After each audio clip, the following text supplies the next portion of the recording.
네, 시장의 탄력이 약간씩 둔화가 되고 있는 구간입니다. 지수는 지금 1999포인트 선, 2000선 밑으로 조금 밀려난 모습이 나타나고 있는데요.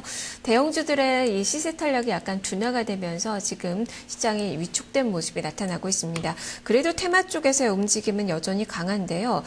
지금 또 눈에 띄는 종목군들이 오늘 자동차주들이 반대에 나선 가운데 하이브리드카 관련된 종목군들의 움직임이 좋습니다. 사마 콘덴서 그룹주들 지금 사마전자가 10%대, 사마전기, 사마콘덴서 ES 7%대 강세가 현재 기록이 되고 있는 그 구간입니다. 현재의 전략, 현물시장의 전략을 살펴보도록 하겠습니다. 증권사연구원대 오늘 시장에서 어떤 전략 주고 있는지 화면을 통해서 한 줄로 정리를 해보겠습니다. 한양증권 임동락 연구원입니다. BOJ 재료 노출 노요, 엔화 약세가 속도 조절이 나타나고 있다라는 관점입니다. 수출주 주도의 반등이 예상이 된다라는 의견을 제시했습니다. 현대증권 배성경 연구원입니다. 환율 변화에 따른 IT와 자동차주들의 반등이 나타나고 있다라는 시각을 전했습니다. 다음은 동양증권 조병현 연구원입니다. 대외 여건이나 경기 회복 고려할 때 IT 업종에 대한 관심이 유효하다라는 판단을 내렸습니다. 삼성증권 임수균 연구원입니다. 자동차 업종에 대한 그 반등이 나타나고 있다면서 이럴 때 오히려 비중을 축소하자라는 의견을 제시했습니다. 오히려 내수주에 대한 관심을 유지하자라는 시각도 전했습니다. 자, 이렇게 4개 증권사 연구원들의 의견을 들어봤는데요.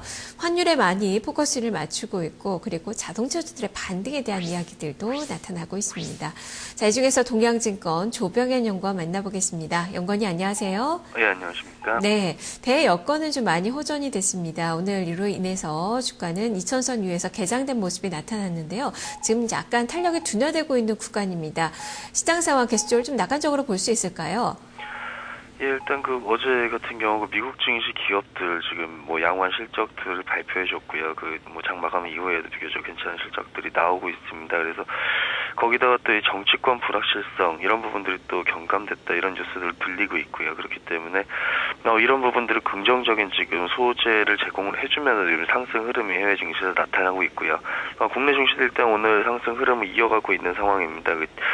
아무래도 주초만 하더라도 일본의 어떤 추가적인 양적 완화라든지 이에 따른 어떤 엔화 약세 현상 강화에 대한 우려가 조금 컸었습니다. 근데 막상에 BOJ에서 무제한적인 양적 완화를 발표를 했는데 이거 하고 나니까 오히려 엔화는 조금 속도 조절이라고 할까요? 강세를 보이는 모습이 좀 나타나고 있고 일본 증시도 좀 조정을 받고 있는 그런 상황이 되고 있습니다. 일단 상대적으로 국내 증시는 강한 흐름을 보이고 있는 상황이고요. 이런 모습이 나타나고 있는 이유는 결국 그동안 진행됐었던 어떤 무제한적인 양적 진행에서 무제한적인 어떤 양적 완화 도입에 대한 우려 같은 것들이 결과적으로 양적 완화 도입 시점이 일단 내년부터로 이렇게 조금은 뒤로 밀린 데다가 엔화 약세하고 이에 대한 어떤 우려 같은 것들이 이미 현재 좀 가격 수준에서는 많이 반영이 됐다라는 인식들이 어느 정도 형성이 되고 있기 때문이 아닌가 저는 이렇게 판단을 하고 있습니다. 어제 회의 결과 때문에 장기적인 관점에서 보게 되면 분명히 엔화가 어떤 추가적인 약세를 보일 가능성은 저희가 무시할 수는 없습니다. 하지만은 현재까지 빠르게 진행되어 왔었던 그런 부분들이 있기 때문에 단기적으로는 엔화에 대해서는 어떤 숨고르기 국면이 나타날 가능성이 좀 높아 보이고요. 이거에 대해서 우려를 반영해 왔었던 국내 증시 역시 당분간은 적어도 부담으로부터 좀 자유로울 수 있지 않을까 이렇게 판단을 하고 있습니다. 환이라는 부분이 어쨌든 부담 요인이 좀 경감된 것이라고 볼 수 있고요. 그리고 또 상승 동력도 경제지표 쪽에서 계속해서 등장을 하고 있습니다. 지난주 중국 GDP 발표 이후에 중국 경기에 대한 기대감이 상당히 높아지고 있고, 미국 같은 경우는 이미 완연히 회복 국면에 좀 접어들고 있는 것이 아닌가라고 볼 수 있을 만큼 경제지표 호조를 보이고 있고요.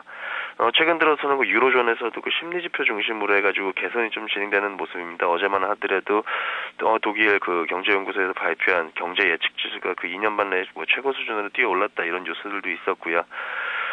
정치권에서도 미국 부채 한도 문제 소강 상태에 접어들고 있다 이런 얘기들도 나오고 있기 때문에 전반적으로 재료들이 괜찮다고 보고 있습니다. 그렇기 때문에 우선은 국내 증시도 추가적인 상승 쪽에다가 무게를 두고 대응할 필요가 있다 이렇게 판단을 하고 있습니다. 네, 엔화가 속도 조절에 들어갔다면 우리 이 자동차주도 오늘도 반등에 나서는 모습 어제에 이어서 나타나고 있는데요. 여기에서의 매수 관점도 좀 가능할까요? 투자 전략 측면에서 제시를 해주시죠.